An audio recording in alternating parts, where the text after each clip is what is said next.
But let's go on to George McCaskey, the owner and chairman of the board of the Chicago Bears.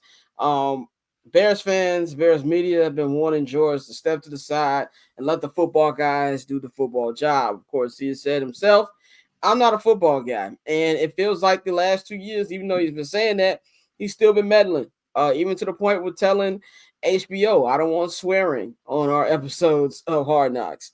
By the way, I'm going to go back and rewatch Hard Knocks and see how much shit in there is funny now in retrospect. All of it. All of it.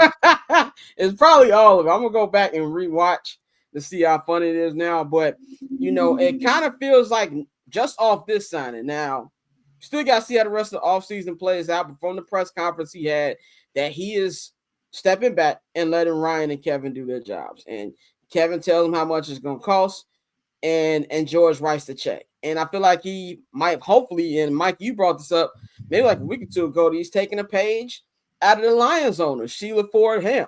The Fords have owned this team forever, and she decided to take a step back and say, whatever Brad Holmes and our front office say we should do, I'm going to just write the check. I feel like that is a step in the right direction. I have more of an idea if this really is the case when free agency is over, and that he doesn't pull a Tom Ricketts and, okay, I'll spend money on a coach, but we're not going to do much else with the roster. So I'm still going to give him the same heat that I'm giving Ryan Poles, as in I'm not 100% confident backing you yet, but you're going in the right direction as far as moving out the way, signing the checks, and shutting up. That's what I feels like he's going to, and I hope that's what he's going to. Mikey, does your confidence, do you think that George has finally got it?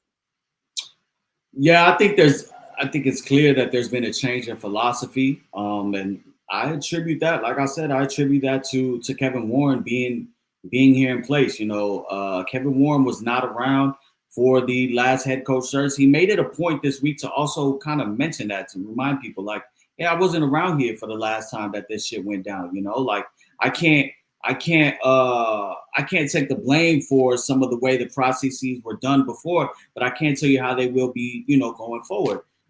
So I think his philosophy has changed. I think we've seen it in the amount that they were willing to go to with Ben Johnson as far as his contract. I think the philosophy has changed in the fact that they swung for the big fish. They didn't do a retread. They didn't go with somebody that was, a hard ass, that somebody was going to come in and just focus on the culture. No, they thought this out, and I think they really got it to them that, hey, where we are going and where we want to go and where we need to go in modern day football is we need to be offensively driven, and we need to build around, this young rookie quarterback. And I think that got through his head. He was even talking spicy. And I wondered, like, why the fuck did he bring up Joe Buck? Does he still think Joe Buck and Tom Brady, like, does he think Joe Buck and Tom Brady do games together? Like, it was just an unnecessary ass stray. I think he just don't like Joe Buck for whatever reason. I don't know what the reason is, but he did, like, his whole energy in that press conference was like Ryan Day said, I wonder what Lou Holtz is at right now. Like, that's what George's energy was in that press conference. But it wouldn't surprise me if George thought that him and Tom Brady call games. Or even like just switching to the PNC room, right? Like, and doing it in the format in which Ryan Poles got to the podium and spoke, he slides off, Ben Johnson is at the podium and spoke, and then when we speak, Kevin and George, we do that off to the side, like not putting the attention on them. It's not that full long table and everybody's there. It's like they're giving each man their respective time and due attention. So I think it's changed. Like, don't Craig, like you said, I thought there was a great point, Scott. Don't Craig Counsell this how the Cubs did last year. They spent their money on Craig Counsell, and then that was it. And they just brought back Cody Bellinger. Don't do that. Go ahead and add more. If this draft, if you find yourself in this draft in a position where you trade back to acquire more picks, do it. If you feel you got to trade up, do it. Either way, you need to lock in on how we're going to get this team in the best spot to be competing, because next year, and Ben Johnson said it himself, this team 100% should be in the playoffs next year, should be vying for that. And that is the mentality that George needs to have and needs to operate with when it comes time to signing the checks, to give an approval, because that is the only thing that matters. You are in the football business. This isn't just Bears business and then football. No, you're only in business because of football. Make sure that the football team is A1 and make sure that the product on the field is A1. And Mike, you brought up one thing that I forgot to bring up that I want to bring up too. I love how he didn't shy away from playoff expectations this year. Like I said, I'm not putting expectations on this team. I'm not doing the win total game in the offseason. I'm just not. But I like how he said, like, yeah, if we work hard and we do what we're supposed to do, yeah, we can be in the playoffs. So I like that he didn't shy away from, this is a long-term thing. Like, no, this roster is set for you to be able to do that if you play hard. So I'm glad that he actually brought that up.